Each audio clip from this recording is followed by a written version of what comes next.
জিহাদিদের ঘাঁটি ধ্বংস করতে অপারেশন সিন্দুর চালায় ভারত। পাল্টা ভারতকে লক্ষ্য করে হামলার চেষ্টা চালায় পাকিস্তান। আর পাকিস্তানের সেই হামলার চেষ্টার উপযুক্ত জবাব দিয়েছে ভারত। আপাতত যুদ্ধবিরতি চললে ভারতের তরফে পাকিস্তানের উপরে কড়া নজর রাখা হচ্ছে। এই পরিস্থিতিতে বড় খবর শোনান ভারতীয় মহাকাশ গবেষণা সংস্থা ইসরোর চেয়ারম্যান ভি নারায়ণন। তিনি জানিয়েছেন, নাগরিকদের নিরাপত্তা নিশ্চিত করার জন্য কৌশলগত উদ্দেশ্যে কমপক্ষে 10টি উপগ্রহ সার্বক্ষণিকভাবে কাজ করছে। ইম্ফলে কেন্দ্রীয় কৃষি বিশ্ববিদ্যালয়ের ৫ম সমাবর্তন অনুষ্ঠানে ভাষণ দিতে গিয়ে তিনি একথা স্পষ্ট জানিয়েছেন। কি বলেছেন তিনি, শোনাব আপনাদের। Food security, water security, strategic area. You know we are having our neighbors, you all know, I need not explain. If we have to ensure safety of this country, we have to really serve through the satellite. We have to monitor the entire 7,500 kilometer seashore area, we have to monitor. And the entire northern part, we have to monitor continuously. Without satellite technology, without drone technology, we cannot achieve that. Today I am happy to inform that at least 10 satellites are continuously working, 24/7 working for the strategic purpose to ensure safety and security of the citizens of this country. And disaster warning and mitigation. তিনি আরো বলেন, আপনারা সকলেই আমাদের প্রতিবেশীদের সম্পর্কে জানেন। যদি আমাদের দেশের নিরাপত্তা নিশ্চিত করতে হয় তাহলে আমাদের উপগ্রহের মাধ্যমে পরিষেবা প্রদান করতে হবে। আমাদের ৭,০০০ কিলোমিটার সমুদ্র উপকূলীয় অঞ্চল পর্যবেক্ষণ করতে হবে। আমাদের সমগ্র উত্তর অংশের উপর ধারাবাহিকভাবে নজর রাখতে হবে। উপগ্রহ এবং ড্রোন প্রযুক্তি ছাড়া আমরা তা অর্জন করতে পারবো না। অপারেশন সিন্দুরের পর থেকেই পাকিস্তান পাক সীমান্তে আঘাত হানছে। ভারত ও তার যোগ্য জবাব দিয়েছে। সীমান্তবর্তী এলাকার নিরাপত্তা জোরদার করতে এই 10টি উপগ্রহের অবদান ভূমিকা অন্যতম বলেই মনে করা হচ্ছে। প্রসঙ্গত লেফটেন্যান্ট জেনারেল রাজীব ঘাই বলেন, গত কয়েক বছরে সন্ত্রাসী কার্যকলাপের ধরন বদলে গেছে। নিরীহ বেসামরিক নাগরিকদের উপর আক্রমণ করা হচ্ছে। পহেলগামে পাক জিহাদের পাপের ঘড়া পূর্ণ হয়েছে। ভারত পাকিস্তানের মধ্যকার পরিস্থিতি নিয়ে চর্চা অব্যাহত। ভারতীয় সেনা স্পষ্ট করে দিয়েছে তারা তৈরি আছে। পাকিস্তান আর কোনো বড় বাড়াবাড়ি করলে কড়া জবাব দেওয়া হবে।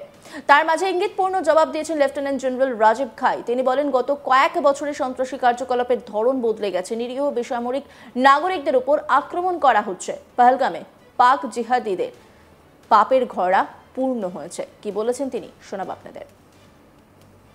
मैंने आपको कल बताया था कि पिछले कुछ सालों में आतंक की गतिविधियों का कैरेक्टर जो है उसमें कुछ बदलाव आ रहा था।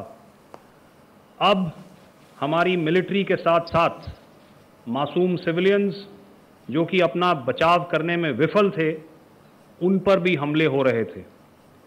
2024 में जम्मू सेक्टर में शिवखोरी मंदिर को जाते हुए यात्री और इस साल अप्रैल में पहलगाम में मासूम पर्यटक इस खतरनाक ट्रेंड के विशेष उदाहरण हैं।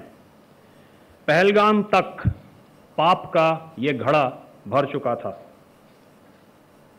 उसके बाद जो हुआ उसके बारे में हम कल विस्तार में बातचीत कर चुके हैं।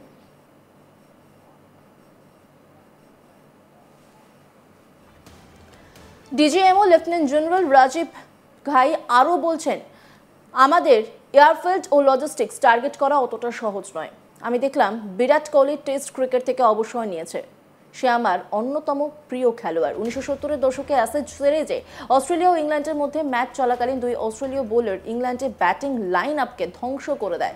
তখন অস্ট্রেলিয়ানরা একটি প্রবাদ দেয়, ashes to ashes, dust to dust, if Thommo don't get ya Lillee must. এই কথার মধ্যে একাধিক স্তর আছে। যদি ভালোভাবে লক্ষ্য করেন বুঝতে পারবেন আমি কি বোঝাতে চাইছি। এমনকি যদি কেউ সব স্তর অতিক্রম করেও আসে, তবুও এই গ্রিড সিস্টেমের কোনো না কোনো স্তর তার উপর আঘাত হানবেই। কি বলেছেন তিনি, শোনাব আপনাদের। एयरफील्ड या लॉजिस्टिक इंस्टॉलेशंस को टारगेट कर पाए। ये जो डायग्राम आप अपने सामने देख रहे हैं, ये मुझे एक इंसिडेंट की याद दिला रहा है। और मैं आपको इस उदाहरण के ज़रिए से एक ये एस्पेक्ट हाईलाइट करना चाहता हूँ। जब मैं स्कूल में था तो तकरीबन मेरे ख्याल से ये 70 का दशक था और उस समय इंग्लैंड और ऑस्ट्रेलिया के बीच में, आज शायद क्रिकेट की बात भी करनी चाहिए क्योंकि मैं देख रहा था कि विराट कोहली ने टेस्ट क्रिकेट से रिटायरमेंट ले ली। कई भारतीयों की तरह वो मेरे भी फेवरेट क्रिकेटर हैं। तो 70 के दशक में ऑस्ट्रेलिया और इंग्लैंड की फेमस एशेज सीरीज चल रही थी और उस समय ऑस्ट्रेलिया के दो बहुत तेज गेंदबाज जो कि क्रिकेट हिस्ट्री में बड़ा उनका नाम है, जेफ थॉमसन और डेनिस लिली, उन्होंने अंग्रेजी बैट्समैन और उनकी बैटिंग लाइनअप को तहस नहस कर दिया था। और ऑस्ट्रेलियंस ने उस समय एक कहावत निकाली थी, that from ashes to ashes and from dust to dust, if Thommo don't get here then Lillee surely must.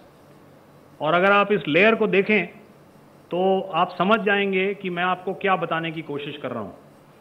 तो अगर आप सारे सिस्टम्स को पार कर भी गए तो आपको फिर भी एयरफील्ड या लॉजिस्टिक इंस्टॉलेशन या जो भी चीज़ को आप टारगेट कर रहे हैं उसमें पहुंचने से पहले कोई ना कोई इस लेयर्ड ग्रिड का सिस्टम ज़रूर गिरा देगा। জিহাদিদের ঘাঁটি ধ্বংস করতে অপারেশন সিন্দুর চালায় ভারত। পাল্টা ভারতকে লক্ষ্য করে হামলার চেষ্টা চালায় পাকিস্তান, আর পাকিস্তানের সেই হামলার চেষ্টায় উপযুক্ত জবাব দিয়েছে ভারত। আপাতত যুদ্ধবিরতি চললেও ভারতের তরফে পাকিস্তানের উপরে কড়া নজর রাখা হচ্ছে। এই পরিস্থিতিতে প্রধানমন্ত্রী নরেন্দ্র মোদীর তরফে স্পষ্ট এক বার্তা সামনে আসে। রবিবার প্রধানমন্ত্রীর বাসভবনে এক উচ্চ পর্যায়ের বৈঠক আয়োজিত হয়। বৈঠকে উপস্থিত ছিলেন বিদেশমন্ত্রী এস জয়শঙ্কর, প্রতিরক্ষামন্ত্রী রাজনাথ সিং, জাতীয় নিরাপত্তা উপদেষ্টা Ajit Doval, chief of defence staff Anil Chauhan, বায়ুসেনা প্রধান এপি সিং, নৌসেনা প্রধান দীনেশ কুমার ত্রিপাঠী এবং সেনা প্রধান উপেন্দ্র দ্বিবেদী। সূত্রের খবর, সেই বৈঠকে প্রধানমন্ত্রী নরেন্দ্র মোদী সাফ বার্তা দিয়েছেন, ওখান থেকে গুলি চললে এখান থেকে গোলা চলবে। উল্লেখ্য, এর আগে সূত্র মারফত জানা যায় পাকিস্তান যদি উস্কানিমূলক কোনো কাজ করে তবে কঠোর প্রতিশোধ নেওয়া হবে। ভারত আরও জানিয়েছে ভবিষ্যতে যে কোনো জিহাদি কর্মকাণ্ডকে যুদ্ধ হিসেবেই গণ্য করা হবে। আর এবার সরাসরি আরও বড় বার্তা দিয়ে দেন প্রধানমন্ত্রী নরেন্দ্র মোদী। তিনি বলে দেন পাকিস্তানের সঙ্গে দুটো বিষয়েই কথা হতে পারে, এক সন্ত্রাসবাদ আর তারপর পিওকে।